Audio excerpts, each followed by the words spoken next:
What's happening, everybody? It's me, resident supervillain, Mr. J. Washington. Swaggy, blerd, Winston A. Marshall. And we are here for the season 3, episode 4 review of Doom Patrol on HBO Max. If you haven't seen it yet, you already know the drill. Come on back because it will be spoilers. Thank you to everybody that's caught up and realized we're back doing these reviews for the first 3 episodes. He was rushing us out of here. It could have been longer, but he was rushing us out of here. Yes.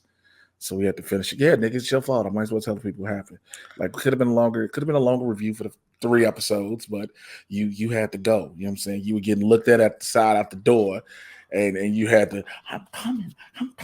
You can, y'all run the tape back and look at it. Watch it a couple times. He goes. Yeah, I'm aware, but shit is happening. You know, like sometimes you got to do the things. You have to do the things, and it is what it is. Same thing. I got shit going on today, but we got time. You know, so we good. So we're gonna get into it. We're gonna talk about eating ass because that's really all this is about. I mean, look, you and I talked about this episode like right after it came. We're gonna try to get these out more regularly and on time, since I think the episodes drop on Thursday, so we need to try to get these reviews up. But nonetheless, I think after you and I talked, you and I both came to the ultimate conclusion. This was the most Doom Patrol episode that is Doom Patrol since Doom Patrol began. Like everything, bro. Like out of all the wild shit we've seen throughout all 3 seasons, like this was like, okay, because it was just so. Look, the fact that Rita is trying to figure out, you got Madame Rouge not knowing who the shit she is, right? She got amnesia. You got Larry throwing a blue shit who's like, I'm dying. Like, he just like, I'm out of here. Like, he just knows. He's like, well, it's a wrap. You got Cliff. This nigga is doing what this nigga done WebMD'd himself, basically, to find the doctors. And the fact he was talking to the black doctor, he was like, look, so my daughter-in-law, she said I might got Parkinson's, but she a graphic designer. I was like, yeah. He was like, but you a doctor and shit. Like, overall, what would you give your overall thoughts of this first and foremost?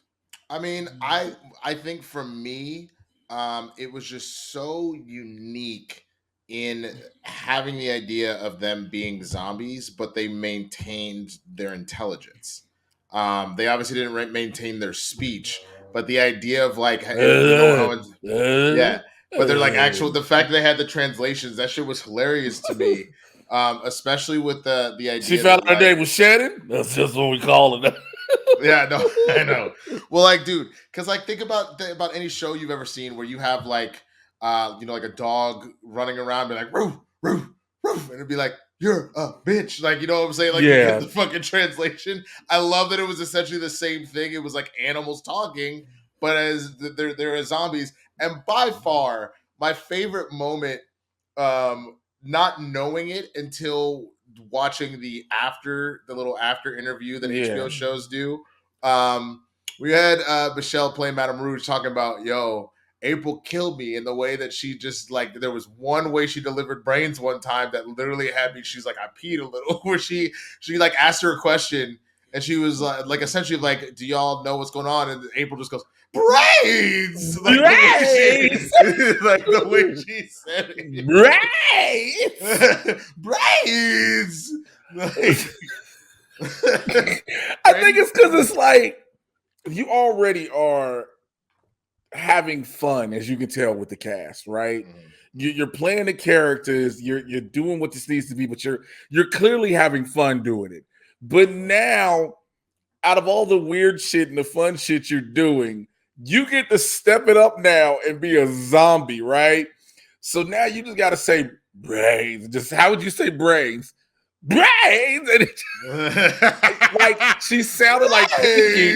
Sounded like Pinky from Pinky and the Brain. Like, bro, it was weird because I felt like I fully understood her when she said brains in that regard, because it felt like she was putting so much. There was like the actual desire to eat brains. There was this like what has my life become? There is almost this sense of horniness in it too, and then there was like this level of just like I got so much. Where did the horniness part come from, nigga? That's the part.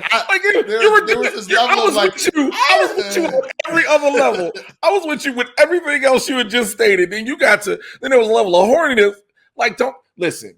I will say this as someone who has watched the show, as someone who will be open. April Balby is what we like to call thick, and if you've never seen her outside of makeup, she's already amazing. But it's like in these episodes, you were like, oh, we're gonna give you the back shots, huh? You're like, okay, shouts out to the cinematographer. But then to just say, I got the horniness out of it, it's like, nigga, like I guess so, man. For me, again, I would love to be a fly on the wall in the writer's room when they were putting this together, because the A story, okay, they're dead from the venom, right? From the puke from the spider. Right. What's the B story? Well, Willoughby is trying to get back to Baphomet, or is that the C story? The B story is Madame Rouge trying to figure out who she is. What's the C story? Willoughby trying to get to Baphomet. What's the D story? Wear asses. We're just gonna bring back the wear asses.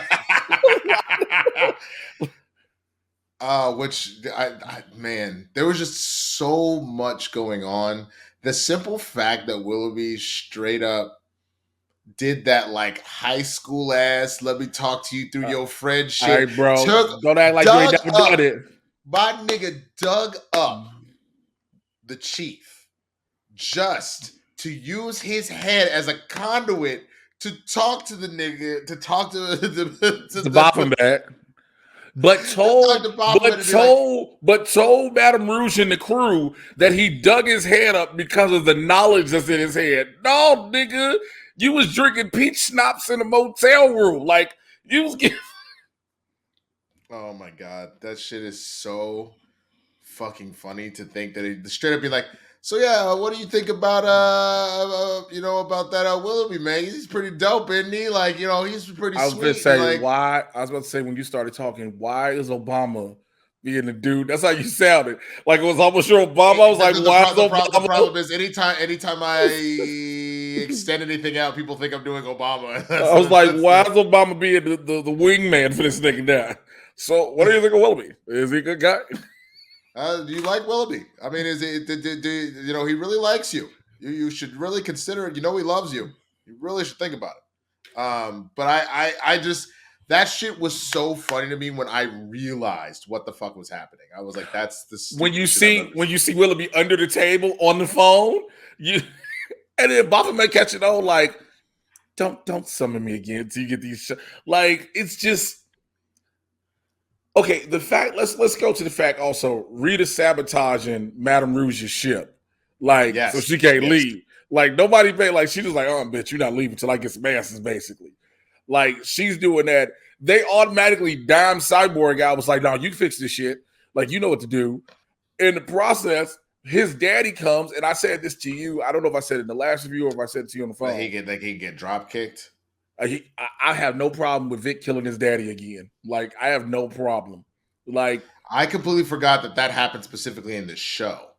I thought that was like Snyder shit or something that I just didn't remember. But no, this happened in this show where he got murdered. Oh my God. And after he found out when he was there, he was like, yo, my mom said, he was like, yo, I died. Okay, 2 days ago, I died. And I went to the afterlife. And Silent Storm was like, see, goddamn it, I didn't know it. You've been around these motherfuckers so long. Now your brain is snapped. He was like, no, I went to the afterlife. He was like, and mom said there was another way. He was like, could I look normal? He was like, well, so literally Silent Stone hit Vic with what had happened was. Like, he hit him with the ultimate what had happened was. Bro, you know what that sounds like? That sounds like with Silas in this case, where it's like, I was trying to do something nice for you, where your daddy take like your college fund that him and his mama had been saving up forever, and when it took it to the ponies, being like, I was trying to make you rich, nigga, so you didn't need to go to college, but now you can be ungrateful and shit. I was doing this for you could have had a college education. I tried to make you rich, bitch. Like that's essential. So you can feel bad and feel like you didn't got guilt tripped yourself, like. well, you know, he's like, the skin was experimental. So was the tech, nigga. Like, he's like college is not a sure thing for a job. Yeah, and neither are the ponies, bitch. Like, I'm trying to tell you, like, it really felt like a hustler like dad that normally is the uncle that shows up, but this is like you found out that your dad is that uncle, my nigga. It's just like, oh no, like, here's the fucked up thing. After that, you know, you see Vic, all these motherfuckers is rotting before our eyes, right? By the way, Rita licked the shit out of Larry's bandages. He turned around, she was like, ah. And Larry was like, did you just lick me? well, no, I know. And I think the thing that bothered me, we're going to jump ahead a little bit. The thing that bothered me, now I'm concerned, I thought that maybe once we realized the zombie thing was happening, because I remember seeing it in the preview from the last episode, but I forgot. Once we realized that they were going undead, I thought maybe that's what was wrong with Larry, only to find out that no, once they got cured, he really does have like some sort of tumor of some sort in his stomach, and he is genuinely sick. Well, remember, so if I'm not mistaken, he has cancer because of the radiation. Spirit. The negative spirit kept it a bait. So now this nigga has the world's largest tumor in his stomach again. That looks like he gonna give birth to it. And if the negative spirit don't come back, it could kill him. Because he's only able to live the way he lives because of the negative spirit. Without the negative spirit, you know, this nigga's bandages, which, by the way, I want to know what company wholesale did Niles Calder get irradiated bandages from? Because think about it. Larry's been like this for over 70 years almost. What company did you like? I'd like a lifetime supply of bandages, and if you could dip them in petroleum, that'd be great. Why is your Niles so proper? Niles is kind of an ass, bro. Like, well, you know, when he making the calls until he tells them exactly what's happening. Larry, this will help you come in the streets, and you'll never get fucked again. Like, his thing too. You just say come in the streets and never get fucked again. Come in the streets, like come out in the streets, nigga. Yeah, but the problem is what you followed it up with. That just doesn't, like, bro, that doesn't. Here's my question. I'm gonna just ask. So we've seen Vic get laid in the show, right? Didn't Rita fuck Flex Mentallo or something like that? Didn't she get she didn't. If I remember, I don't think. No, he just made her come real hard. He just did like this, and she said, nigga, I completely forgot about that episode. Oh no. Between Flex Mentallo and the Sex Men episode, greatest shit. I completely, dude. Well, remember when he accidentally made all of Danny the Street fucking nut? Oh, and the whole street, the entire everyone, like, homie was on a bicycle and like, oh, and crashed and shit. Like, nigga, Jane was just standing. Everybody was just standing around like, ah. Dude, the fact that if I remember correctly, wasn't Jane screaming like fucking upset? Oh. Fuck! It was fuck! Like, it was the most roughest orgasm ever. Like, fuck! It was like, yo, this ain't sexy. And like, could you imagine as a guy, like, because Jane is the personality that fucks guys, but she'll take advantage of them. She'll like, yo, she's just as rough as Hammerhead, but not as rough. Can you imagine being a dude thinking you put in work and then she about to bust and she was like, no! Like, does your dick just get soft instantly, or do you like finish this to be like, I'm the king? Anyway, all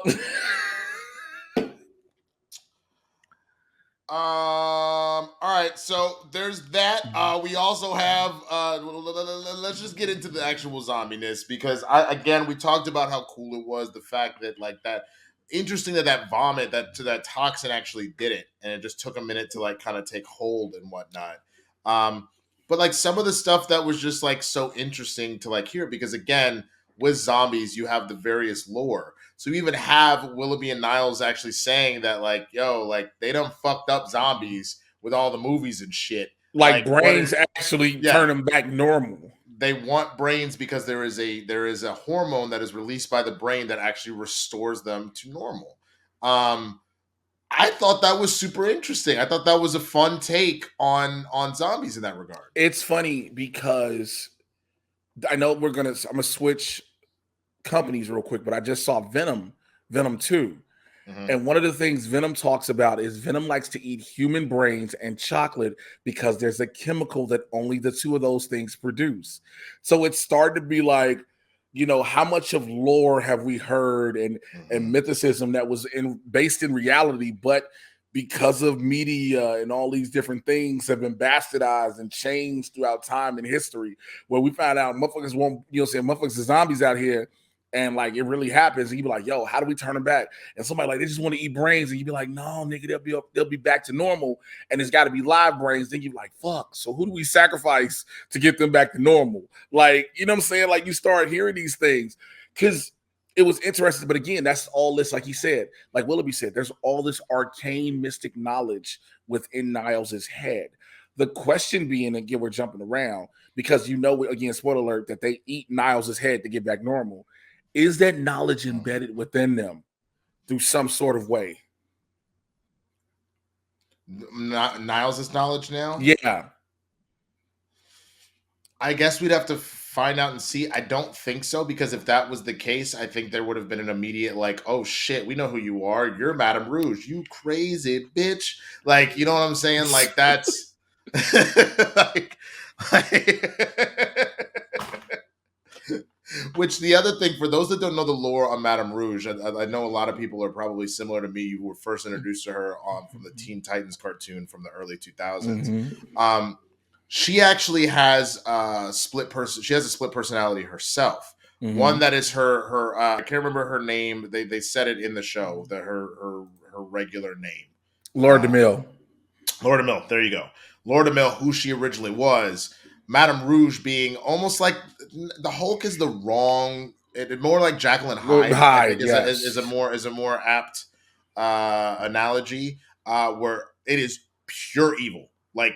Pure, and that part of this amnesia that's happened is locked away somewhere. We haven't met Madame Rouge quite yet. We're just dealing with Laura, and so that's the whole situation. Is that Madame Rouge right now, because she got to see the video at the end. Because first of all, when she was like, "Hey Niles, can you help me?" Niles like, "No, fuck you! I ain't doing shit." She's like, "Bitch, I know who you are. But you think it's a game?" Fuck you! I ain't doing shit. She was like, rude. All right. Well, you want to help me out anyway? He was like, you know what? Fine. You do some shit to fine.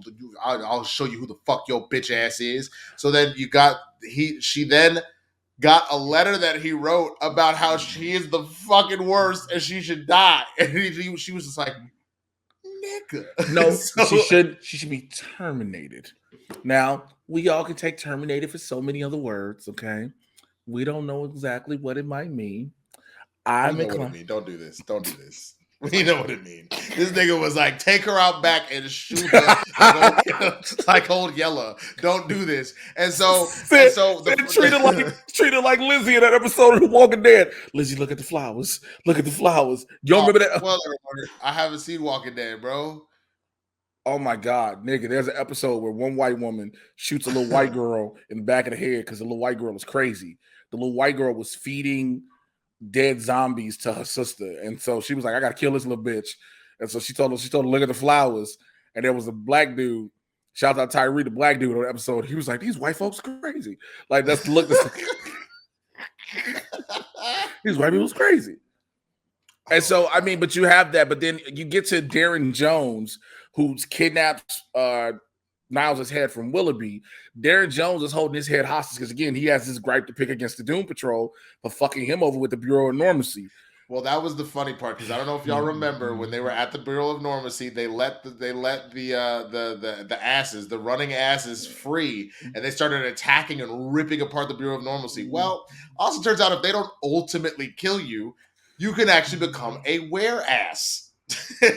And that's what ended up happening with this nigga. He goes, you don't want to ask what happened to me? And they're all just kind of sitting there, just like looking around like, I gave a fuck. That was the best one. He was like, normally when I tell the lie part about my wife leaving, people go, what happened? And everybody was like, I don't really give a shit. I don't give a shit. He goes, you want to see? I'll show you. And they're like, okay, I guess.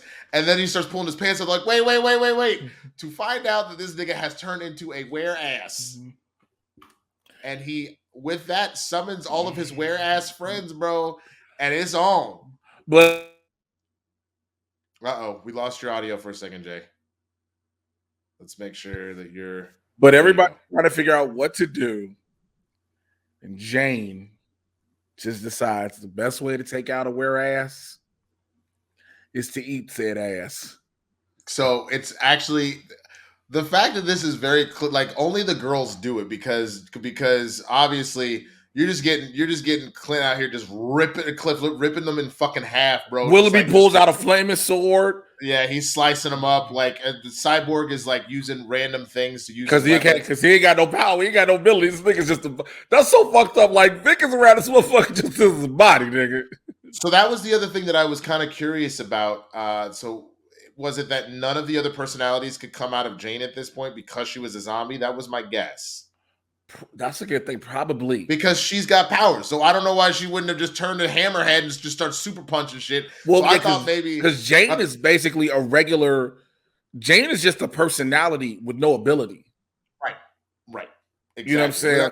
She says a couple times when they were with Abuelita being like, I'm the weak one, I can't protect her. It's like, no, you're the strongest. Just as far as pure will. Right. Like Jane is pure will. And so all that being said, it was just funny because Jane was like, only thing I can think to do, gotta eat some ass. And then she looked at Rita, she was like, just eat it. Rita was like, oh, nah. And Rita's just, ooh. These motherfuckers is eating ass. You got Laura, who was getting called Shannon. Lauren DeMille trying to figure, because she realizes watching this tape from the Sisterhood of Dada, she finds out she's a shapeshifter. So she was like, well, I'm sorry. She's like, I'm a bird. And she tried to turn into a bird, turned into a fucking ottoman, and just like couldn't do it. But after they defeat the were-asses, right, they get Niles' head back. They end up, Niles is like, you know what I'm saying, look, Jane, I love you. And my final gift to you is for you to eat me. And again, throughout all the craziness in this episode, there's the heart because zombie Jane is crying. Like she's crying. Again, like you stated earlier, their normal, a bit of their normalcy is kept alive, even though they're zombies. You know what I'm saying? And they just take a bite out this nigga and start chewing and chomping. And just, I was like, oh, this is the most Doom Patrol shit ever. And then the best part happens after this to me. Rita's making cocktails of mouthwash, nigga. You are told you are not supposed to swallow mouthwash. In this case, everybody's like, no, we gotta do it. We gotta do it. Because I mean, again, they just ate a fucking brain, and then of course, Cliff just being a dick. He's like, so does this make us shut up? Are we cannibals now? Shut the fuck up. Well, am I a cannibal? Because like I'm actually like 99.9% like robot. Like, you know what I'm saying? Nigga like, if I eat a cannibal, if I eat a Buick Skylark, do you know how big a Buick Skylark was? And the whole time, motherfuckers like, come on. And then you got Larry, who's like, you know what? If I may, the only thing good about being a zombie was I didn't have any cares in the world. He's like, my only care was that I wanted brains. And so, again, in the midst of all this craziness, in the midst of all this stuff that makes us laugh, there are things like that. We think about how complex our lives are in general. We're always thinking about what to do next, what we have to do this, then, the third. And to have something as horrendous as becoming a zombie simplify life. Well, you're like, I mean, all I had to do was worry about brains, and I was pretty good. You know what I'm saying? Like, well, and that's one of the other things that we've like noticed in the past about any sort of show or any sort of movie that makes you take on the role of another or a different way. It makes you get a little introspective and really think about what's important in that regard. And that was kind of the situation for them. Like Larry said, it was very simple-minded, and I think it also provides them now with a little more. What's the word? Perspective. Clarity? Okay. Perspective on what's important to them in life and how to move forward. And it doesn't mean that they don't need to still solve the problems that they have. But you see Jane at the end, she wanted to burn her like mural of Niles. Her effigy, yeah. Her effigy. And she did and like shed a few tears, but like kind of let her soul get at peace. I mean, you see because what Cliff told her. because Cliff was like, I got to tell Niles how I really felt. She was like, what the fuck did you? He was like, he was a ghost, wanted me to burn his body. She was like, so I could have cussed him out. And he was like, you still can. He was like, talk. First of all, nigga called it Bob Ross. I was hollering. It said, talk to your Bob Ross. And she did. And, you know, and let her clear the air of it.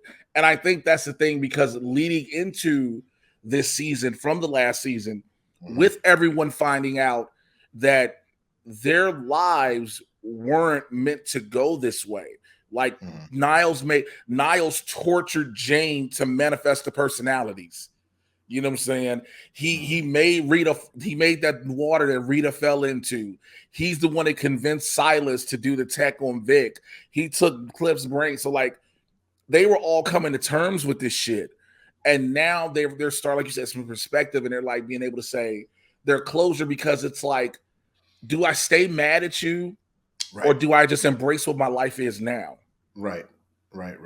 Yeah. Well, I mean, again, I think as a lot of these episodes, I think we're really just getting now to the meat and bones of really diving into like the human psyche again, more so than other shows. I mean, all shows technically do that. Let's not pretend like they don't. That's the whole point of them. But there's something very specific about this show that goes there, especially because of how, you know, sideways these adventures are. You know what I'm saying? They're using this supernatural shit as a means to really dive into what's important. And in this case, more so than ever, this show, I think we've seen throughout, but this season is really truly about identity more so than we've ever seen.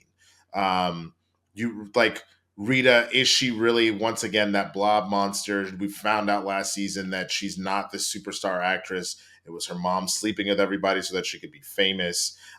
You know, what is Larry? Who is Larry without the negative spirit at this point? Because he had really started to grow that kinship, and now that's gone. You know, who is Cyborg without Grid and without his ability to be a superhero? The fact that he could have potentially been normal.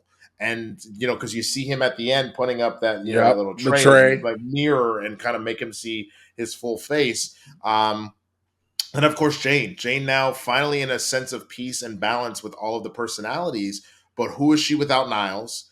And what does this mean for her to permanently be the main personality? And then the others are chill with them just coming up when they need the powers or something. They're not fighting for control anymore.